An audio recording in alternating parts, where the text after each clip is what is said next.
অস্ট্রিয়াতে মই দিয়ে মাস্টার্স করার জন্য আসার জন্য যে ভিডিওটা দিয়েছিলাম, আপনার প্রায় 8 থেকে 10,000 লোক আমাকে মেসেজ করেছেন।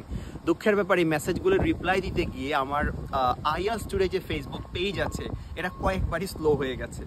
তো আমার খুবই ভালো লাগলো যে আপনারা যাদের বাংলাদেশে ব্যাচেলর বা মাস্টার্স করেছেন, মই আছে, তারা অস্ট্রিয়ার আপনার তথ্যটা পাওয়ার পর আপনারা এত বেশি চেষ্টা করছেন আসার জন্য, খুব ভালো। তবে শুধু আপনাদেরকে একটু বলে রাখি, দেখুন অস্ট্রিয়া না, পৃথিবীর আরও অনেক দেশে মই দিয়ে যাওয়া যায়, কিন্তু আপনাকে বুঝতে হবে এটা আসলে মইটা হলো যে ইউনিভার্সিটির যে রিকোয়ারমেন্ট থাকে সেই রিকোয়ারমেন্টের মিনিমাম রিকোয়ারমেন্ট।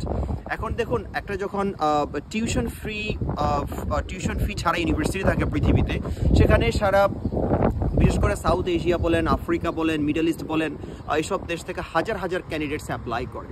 তো আপনি শুধু মিনিমাম রিকোয়ারমেন্টটা দিয়ে আপনি কীভাবে কম্পিট করবেন, সেই জন্য আপনার উচিত যে আপনার মিনিমাম রিকোয়ারমেন্ট, তার মানে আপনার ব্যাচেলরের সিজিপি আছে, মাস্টার্স আছে, আপনার মই আছে, পাশে আপনি যদি একটু আইএলটিএস স্কোরটা আপনি যদি এনশিওর করতে পারেন, তাহলে তো আপনার জন্য শুধু অস্ট্রিয়া কেন, পৃথিবীর অনেক দেশে আপনার জন্য পসিবল। দেখুন, আপনার যদি আইএলটিএস স্কোরটা থাকে, এরপর যদি এমন হয় যে আপনার বাজেট কম, তো বাজেট কম হলে আপনি ইউরোপের অনেক দেশ আছে যেগুলিতে আপনি লো বাজেটে আপনি পড়তে আসতে পারেন। পোল্যান্ড আছে, রোমানিয়া আছে, তারপরে আপনার হাঙ্গেরি আছে, ইস্তোনিয়া আছে, আপনি এই দেশগুলিতে তো আসতে পারেন।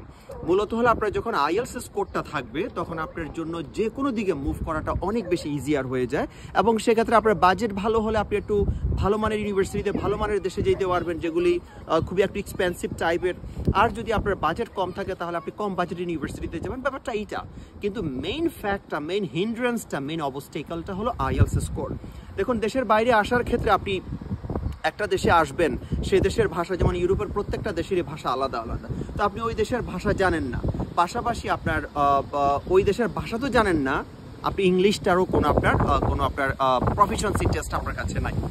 তো আপনি কীভাবে এখানে এসে আপনি পড়ালেখা করবেন বা আপনার প্রফেসরদের সাথে কমিউনিকেশন করবেন, আপনার নেইবার্স আছে, এখানে এমপ্লয়ার আছে, সবার সাথে কমিউনিকেশন করা। দেখুন, বাংলাদেশে মই আমরা জানি সেটা অনেকভাবে সম্ভব মই ম্যানেজ করা। এখন মই তো এটা গ্যারান্টি দেয় না যে আপনি ইংলিশে ফ্লুয়েন্ট, আপনি ইংলিশে অনেক বেশি কনফিডেন্ট। আর মই যদি আপনার এটা গ্যারান্টি দেয় যে আপনি ইংলিশে ভালো, তাহলে আপনার আইএলটিএস করতে ভয়টা কোথায়? যদি আপনার আইএলটিএস এর দরকার হয়, যে হতে পারে আপনার যে বেসিকটা দুর্বল, অথবা হতে পারে আপনার ইংলিশের আপনি সবই বুঝেন কিন্তু আপনার মানে বানিয়ে বানিয়ে বলা বা লেখা, অথবা আইএলটিএস এর যে রিকোয়ারমেন্টসগুলো আছে এগুলো আপনি অ্যাডাপ্ট করতে পারছেন না। এই ক্ষেত্রে তো আমি আপনার রেসপন্সিবিলিটি নিতে আছি। আমি তো আপনাদেরকে বলি যে আমার যে আইএলটিএস এর প্রাইভেট ব্যাচ আছে, সেখানে আমি 3 মাস, 6 মাস, 9 মাস না, যতক্ষণ না আপনার আইএলটিএস স্কোরটা না আসবে, আপনার ক্লাসেস, আপনার মক টেস্ট, আপনার যে প্রোফাইল দেখে কোন দেশে আসাটা, কোন ইউনিভার্সিটি আসাটা আপনার জন্য বেটার হবে, এই ব্যাপারে ফ্রি গাইডলাইন্স দেওয়া, এগুলি সব তো আমি আমার আইএলটিএস স্টুডেন্টদের জন্য করে থাকি সবসময়। পাশাপাশি যদি এমন হয় যে আপনার বেসিকটা খুবই দুর্বল, তাহলে আমার একটা প্রি আইএলটিএস বা ফাউন্ডেশন প্রোগ্রাম আছে, সেখানে আপনি জয়েন করতে পারেন। দেখুন, দুইটা কোর্স মিলে আপনার সর্বোচ্চ হয়তো 30 থেকে 40 হাজার টাকা খরচ হবে। এখন আপনি একটা দেশের বাইরে আসবেন, সেখানে আপনি যদি 20-50 হাজার টাকা খরচ না করেন, যেহেতু আইএলটিএসটাই হলো মেইন ফ্যাক্ট, তো আপনি যদি 40-50 হাজার টাকা খরচ করে আপনি একটা উন্নত দেশে মুভ করতে পারেন, এটা তো আপনার ইনভেস্টমেন্ট। আপনি এটার জন্য আইএলটিএস এর ব্যাপারে ইনভেস্ট করতে এসে আপনি এত কার্পণ্য করেন কেন? সো আমি আপনাদেরকে বলবো, দেখুন, অস্ট্রিয়া না, আইএলটিএসটা থাকলে পৃথিবীর বিভিন্ন দেশে আপনি আপনার বাজেট অনুযায়ী, আপনার প্ল্যান অনুযায়ী, আপনার যে অপরচুনিটি, আপনার সব কিছু মিলিয়ে বিভিন্ন দেশে যাওয়া পসিবল। মাঝখানে ফ্যাক্টর হলো আইএলটিএস। আর আইএলটিএস ছাড়া যারা আসার চিন্তা ভাবনা করেন, তারা দেখুন দেশের বাইরে এসে, আইএলটিএস ছাড়া অনেক দেশে যাওয়া যায় মই দিয়ে, জব এক্সপিরিয়েন্স লেটার দেখে, কিন্তু ব্যাপারটা হলো এসে আপনি কি করবেন এখানে? আপনি বাংলাদেশে থাকতে আপনার ব্যাপারটা এমন যে আমি কোনো রকম দেশের বর্ডার পার হইতে পারলেই বাঁচি, কিন্তু প্রশ্নটা হলো ভাই বোন, আপনি যে আসবেন এখানে এসে কি আপনি আদৌ বাঁচতে পারবেন কিনা?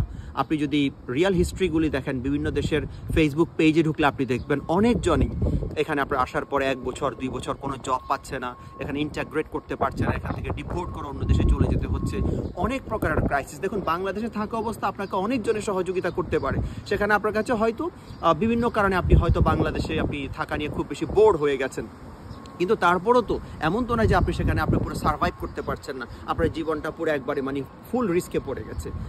যদি আপনি দেশের বাইরে আসেন, সেক্ষেত্রে দেখুন আপনাকে কে সহযোগিতা করবে, এখানে তো কেউই নেই। তো তো একটু ভাইবা চিন্তা যে আমি একটা দেশে যাব, আমি ওই দেশের ভাষা জানি না, আমি পৃথিবীর কমন ল্যাঙ্গুয়েজ, এডুকেশনের কমন ল্যাঙ্গুয়েজ ইংলিশ, সেটাও আমি জানি না, তাহলে আপনি কিভাবে আপনি চিন্তা ভাবনা করেন আপনি একটা দেশে যাবেন। সো রিকোয়েস্ট রইল, যখনই দেশের বাইরে আসার কথা চিন্তা ভাবনা করবেন, পাশাপাশি এই ইন্টেনশনটা নিজের ভিতরে রাখেন, you must do better in IELTS. If you have a better IELTS score, then it's really easier to move anywhere in the world, because you have the main way of entering into any English speaking countries or European countries or wherever that is. So my request goes to everybody যে আপনি অস্ট্রিয়াতে যান বা যেখানেই যান, কিন্তু পাশাপাশি আপনি আপনার IELTS স্কোরটা এনশিওর করেন। আর আমি IELTS-এর একটা ব্যাচ দিচ্ছি 31শে মে, এই মাসের 31 তারিখ, রাত 8টা থেকে 10টা পর্যন্ত বাংলাদেশ টাইম। আমার ক্লাসগুলি সবসময় রাতেই হয়, যেখানে প্রফেশনালস বা অন্যান্য যে কেউ যেন জয়েন করতে পারে। একটা ব্যাচ আছে 8টা থেকে 10টা, একটা ব্যাচ আছে 8:30 থেকে 10:30। তো আপনি যে ব্যাচটা আপনার জন্য সুইটেবল হয় সেটা আপনি এনরোল করতে পারেন। আমি আপনাকে এই প্রমিস করবো ইনশাল্লাহ, যেটা আমি আমার স্টুডেন্টরাও জানে, আমি এই প্রমিস করি যে আপনার IELTS score, basic improvement, scholarship পাওয়ার জন্য কী কী লাগতে পারে, আপনার একটা দেশে ইমিগ্রেশন প্রসেসে কী কী রকমের আপনার পলিসি আছে বা কী আপনার কোয়েশ্চেন্স বা কী থাকতে পারে, ইভেন আপনি যদি দেশের বাইরে আসেন সেক্ষেত্রে আপনি এখানে কীভাবে অ্যাডাপ্ট করবেন, সব কিছু মিলিয়ে আমি আপনাদেরকে যত প্রকারের সাপোর্ট দরকার সেগুলি আমার স্টুডেন্টগুলিকে আমি ফ্রিলি দেই।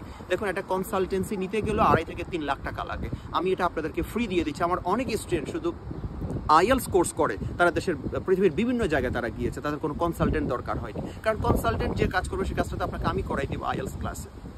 আর এটা তো আহামরি কিছু না, সামান্য কিছু তথ্য শুধু আপনার সাথে আমি শেয়ার করবো, যেহেতু আমি নিজেই প্র্যাকটিক্যালি আমার কাজগুলো, আমার ওয়াইফের কাজগুলো আমি করেছি, এবং আমি শত শত স্টুডেন্টসের আমি ফাইল নিয়ে কাজ করেছি, তাদেরকে আমি ওয়েজ দিয়েছি, ডিরেকশনস দিয়েছি। তো আমার জন্য এটা কোনো রকেট সায়েন্স না যে আপনাকে আমার এই ব্যাপারে সাপোর্ট দিয়ে হেল্প করা, কিন্তু আপনি আমার হেল্পটা নিতে হলে তো একটা ট্র্যাকে আসতে হবে, আপনি আমাকে শুধু মেসেজ করলে তো আর হবে না। আর অস্ট্রিয়ার ব্যাপারে যে ভিডিওটা ইনশাল্লাহ এই উইকে আপনাদেরকে আমি অস্ট্রিয়ার ভিডিওটা আমার জুবাইরের সাথে ভিডিওটা করেছি সেটা আমি দেবো, সেখানে আপনারা সকল তথ্য পেয়ে যাবেন। ভালো থাকবেন, দোয়া করবেন, আশা করছি আপনাকেও যেন দেখতে পাই কোনো একটা সফলতার মঞ্চে। ভালো থাকবেন, আল্লাহ সবাইকে ভালো রাখুক। আসসালামু আলাইকুম।